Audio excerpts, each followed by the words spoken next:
Hi guys, good afternoon. Welcome to my 7th video of What Am I Drinking.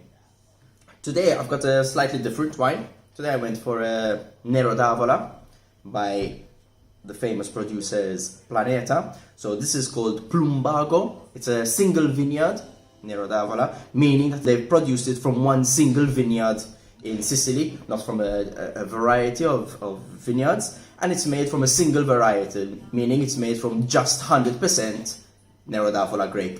Nero d'Avola grape means black grape from Avola, which is a place in Sicily. I think most people know that Nero d'Avola is one of the most important grapes in Sicily. However, not everybody knows that it's actually a grape that is not particularly fond of Etna. Now, Mount Etna is an area where very good wine is produced, but Nero d'Avola is not particularly fond of the climate on Mount Etna, so it prefers lower altitudes. Planeta, as a producer, are one of the top producers in Sicily. I was lucky enough to have visited their vineyards last year. I met some really wonderful people, including Alessio Planeta, who's one of the owners of the place.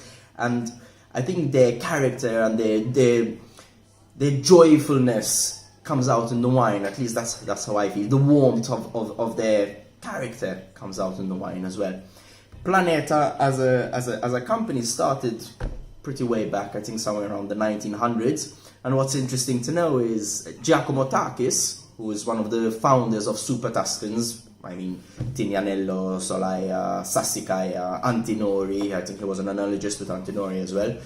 Was one of the main advisors for Planeta back when they started their production as an experiment back in the 1900s, early 1900s, I would say.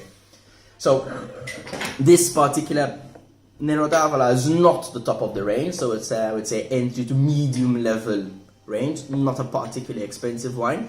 Nero d'Avola itself, in my opinion, is an easy drinking wine usually. Good fun with burgers and sausages and barbecues, roast meats. Similar a little bit to maybe New World Shiraz. It's got that spiciness, that full-bodied texture to it. So, on the nose, immediately you get a lot of fruit. It is a 2017, so it's very young. I've left this in the glass for quite a bit, for around 15 minutes, hoping it aerates a bit, and yet you still get a lot of fruit.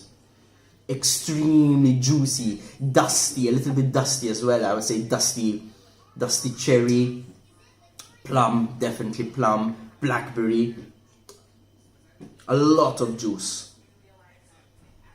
I would say a little bit of smoke as well, and I know that they do age this particular Nero d'Avola in a little bit of oak for around 10 months.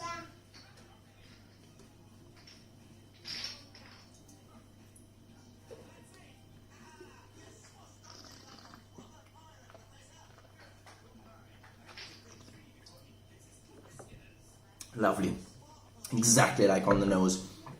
So you get that incredible juiciness, just a bit like squashed berries.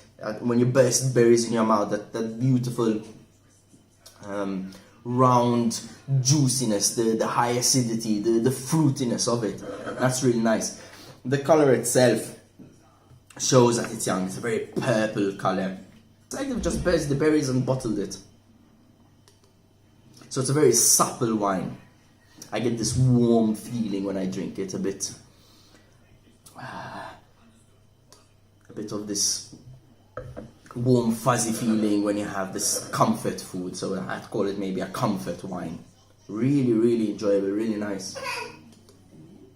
The secondary flavors are already starting to come out a little bit now.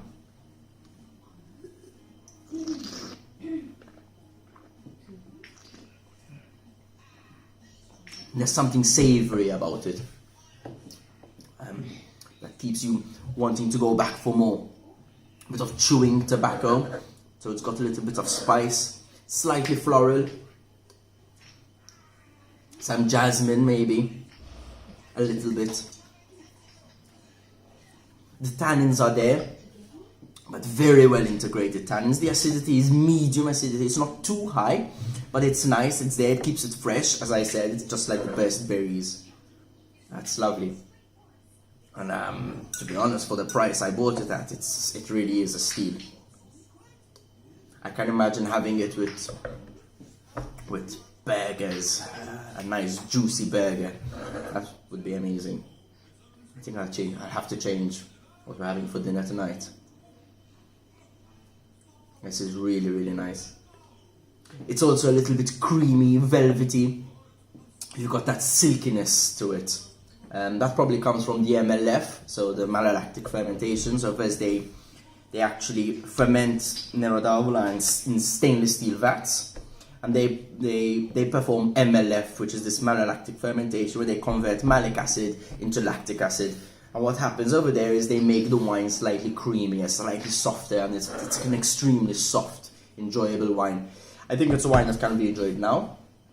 I would easily age it another 4 or 5 years. So it's got enough freshness, and I think it's got enough power and acidity to keep it for the long term. I think it's actually a fantastic wine. So congratulations to, I know I've met their Hungarian winemaker Patricia Tot. Well done to her, because I think it's a fantastic job. Cheers.